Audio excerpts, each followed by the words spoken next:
শিখা চিরন্তন বাংলাদেশের স্বাধীনতা যুদ্ধের স্মৃতি বিজড়িত একটি প্রতীকী স্থাপনা।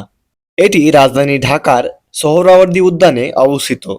বাংলাদেশ নামক রাষ্ট্রের জন্মের ইতিহাস আর সোহরাওয়ার্দী উদ্যানকে কোনোভাবেই আলাদা করে দেখা যায় না। এই স্থানটির প্রতি অংশই বাঙালির স্বাধীনতা সংগ্রাম তথা মুক্তিযুদ্ধের সাথে কোনো না কোনোভাবে জড়িত। ১৯৭১ সালের ৭ই মার্চ বঙ্গবন্ধু শেখ মুজিবুর রহমান এই স্থানেই ঐতিহাসিক ভাষণ দিয়েছিলেন, যা বাংলাদেশের স্বাধীনতা সংগ্রামের ইতিহাসে একটি গুরুত্বপূর্ণ মাইলফলক। শিখা চিরন্তন বাংলাদেশের স্বাধীনতা যুদ্ধের চেতনাকে প্রজ্বলিত রাখে। এটি বাঙালি জাতির বীরত্ব, ত্যাগ ও সংগ্রামের প্রতীক।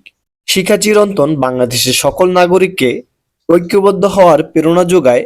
এটি দেশের স্বাধীনতা ও সার্বভৌমত্বের প্রতীক। এই স্থানটি ১৯৭১ সালের ৭ই মার্চের ভাষণ ও ১৬ই ডিসেম্বরের পাক বাহিনীর আত্মসমর্পণের স্মৃতি বিজড়িত। শিখা চিরন্তন শুধু একটি স্থাপনা নয়, এটি বাংলাদেশের স্বাধীনতা সংগ্রামের জীবন্ত প্রতীক।